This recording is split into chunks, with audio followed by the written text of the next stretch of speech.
Hey everyone, welcome back to Crypto Cash. Thank you so much for joining me here. I'm excited to bring this here to you, of course, here today. We got Pepe back on track.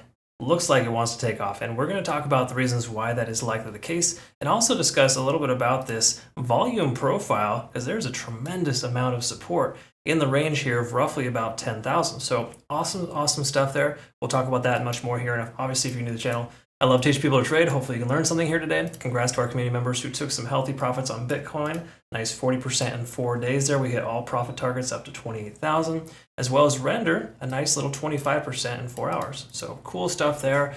We also got some Premium Plus trades here as well that we took. Nice healthy trades. These are pretty consistent on the daily for XRP and BNB. All right, so be sure to check that out again in your own time. CryptoCash.tech is the website to register for that. Got a lot of new members coming over. Welcome aboard. Looking forward to work with you. So with Pepe, here's something we got to recognize. And again, just to touch on the volume, there's so much volume here. It outweighs any previous volume we've ever seen. So the great thing about this here is that it reaffirms we have a support level there. We can round down and say 95,000 is probably a pretty closer estimate, but that's the most amount of volume ever since Pepe's been trading. Okay, so the rough estimate about 10 trading days there, we've consolidated and people have been adding to their position there. So that's awesome. If you're in at a price point of 10,000 or lower, you're looking at pretty good. Or sorry, 100,000 or lower, you were looking pretty darn good. The 95,000 mark is kind of the lowest there. So what we want to do is kind of take a look at this most recent, because this is basically a previous support level here, right here at the range of about 105. Coincidentally, the price action passed that level and came back down to retest it. I won't speculate that this is a Fibonacci retracement level here as well. What we're going to do, we're going to take our most recent high to our most recent low.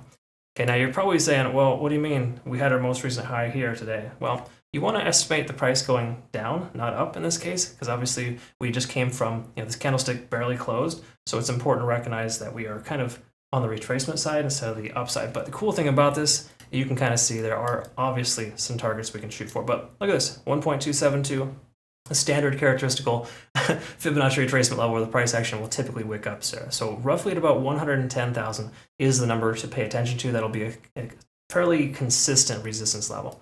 Speaking of support or resistance, previous resistance turn support is right there at about 104. So we could be range bound between 104 and 110. Okay, there's a likelihood of that. Smaller time frames will allow us to see that better. That's generally what we're looking at there. We had a strong rejection close to 50 on the RSI. We always like to pay attention to that.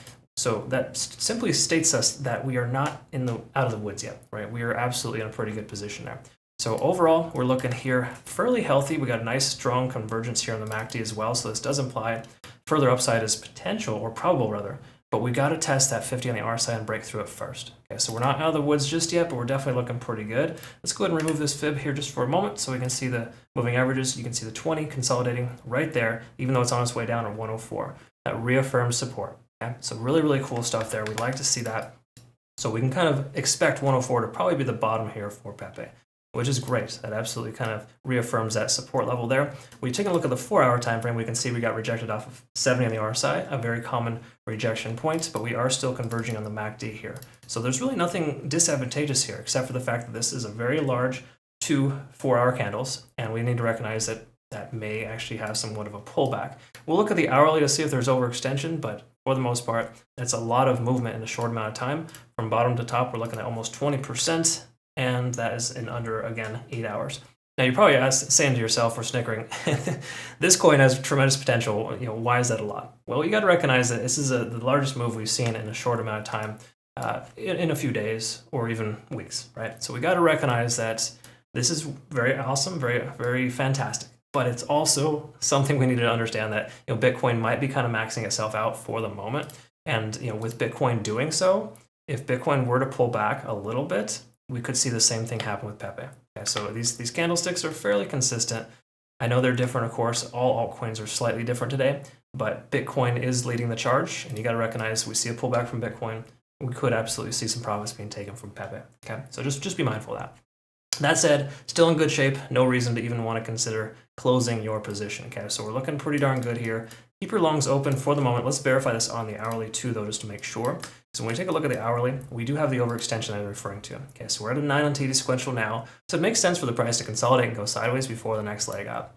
In other words, oftentimes you'll see the price consolidate at these key level supports before they increase. Or if the support doesn't hold, we got to expect somewhere around 0.786, the 102 or the 99 is going to essentially put us in a place where we might see that bounce. Because again, most recent high turns out to be the most recent low. It's very common for the halfway point, 0.5 and 0.618, to be a retracement range. So a lot of times the price will gravitate towards that and bounce and continue upwards. I'm not saying the price is going to come down that low. It seems like unlikely. But again, if Bitcoin pulls back, you might want to expect somewhere in the range of 98 to 99,000. Okay, so just something to kind of think about there. But with us being at a 9 on TDS, it's important to understand we might see the price either pull back or go sideways. It's less probable for the price to go up from here. Okay. Again, not telling you to short, just saying that this is a case in point where the price action is going to potentially plateau for a moment. That said, we got plenty of green lights here to leave your long position open. There's no reason to short into this because there's a lot of strength, a lot of volume. And when you have increased volume, especially when the volume's above that moving average, you got to look out. Okay, it's an important thing to recognize that we are definitely on the right side of the tracks here, and we've broken bullish, for lack of better terms. So all in all, we're looking really good here for Pepe. I don't see anything disadvantageous, anything disadvantageous to bring the price action down, minus Bitcoin having a massive correction. If we see Bitcoin lose, just say 28,000, which I'm going to reevaluate that here in a moment, and double check that that is a support level, we're in pretty good shape, because that was a key Fibonacci retracement level previously when I took my swing trade and we hit our 4th and 5th profit target at 28,000. That leads me to believe that 20,000 should be a support level now because it was a previous resistance. We shall see here soon.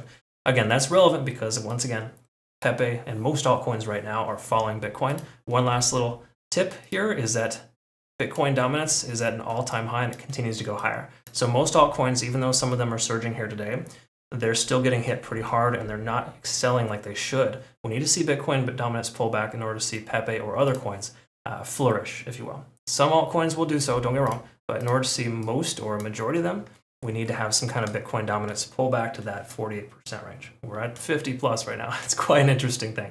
All right, very cool stuff. So I hope this was sensible and made sense to you. If you could please help us grow our Twitter community. We have an awesome Twitter community here, and greatly appreciate joining us. It's down linked below, of course. Cash trading is the tag. So go ahead and jump on over there and support the channel. Greatly appreciate that. Hope you all have a great rest of your day. We'll see you in the next one. Take care.